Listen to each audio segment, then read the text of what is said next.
নিখোঁজের ৫ দিন পর ঠাকুরগাঁওয়ের একটি আখক্ষেত থেকে মোহাম্মদ রাকিব নামের এক কিশোরের মরদেহ উদ্ধার করেছে পুলিশ। এই ঘটনায় ৩ বন্ধুকে আটক করেছে পুলিশ। দুপুরে সদর উপজেলার রহিমানপুর ইউনিয়নের হরিহরপুর এলাকা থেকে কিশোরের লাশ উদ্ধার করে ঠাকুরগাঁও সদর থানা পুলিশ।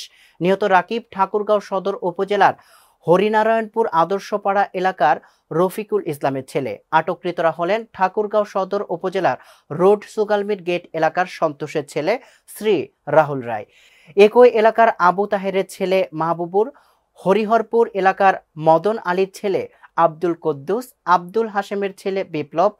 মামলার তদন্তকারী কর্মকর্তা এসআই হাফিজ বলেন, আমরা একটি নিখোঁজ মামলার অভিযোগের ভিত্তিতে তদন্ত শুরু করি। পরে সন্দেহজনকভাবে নিখোঁজের ২ বন্ধুকে আটক করা হয়।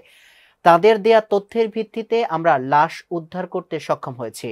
আসামিদের তথ্যের ভিত্তিতে জানা গেছে, বন্ধুর অটো চার্জারের ব্যাটারি চুরি করতেই ৪ বন্ধু মিলে রাকিবকে হত্যা করেছে। এ বিষয়ে সদর থানার ভারপ্রাপ্ত কর্মকর্তা মোহাম্মদ সারোয়ার আলম খান জানান, এটি একটি সুপরিকল্পিত প্রাথমিকভাবে হত্যাকাণ্ড বলে জানা গেছে।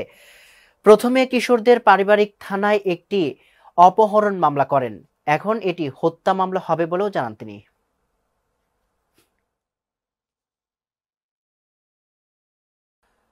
বাগেরহাটের চিতলমারীর ঐতিহ্যবাহী বিদ্যাপীঠ শেরেবাংলা ডিগ্রি কলেজের একাদশ শ্রেণীর বার্ষিক পরীক্ষা ফলাফল প্রদান ও কৃতী শিক্ষার্থীর সংবর্ধনা প্রদান করা হয়েছে। বৃহস্পতিবার দুপুর ১টায় কলেজের মিলনায়তনে মনোজ্ঞ সাংস্কৃতিক অনুষ্ঠান, আলোচনা সভা ও ক্রেস্ট প্রদানের মধ্য দিয়ে এই কৃতী শিক্ষার্থী সংবর্ধনা অনুষ্ঠিত হয়।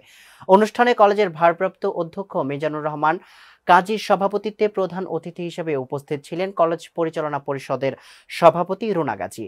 সম্মানিত অতিথি ছিলেন চিলমারী উপজেলা নির্বাহী অফিসার মোহাম্মদ সাজ্জাদ হোসেন, থানা officer in charge S M. Sadat Hossain.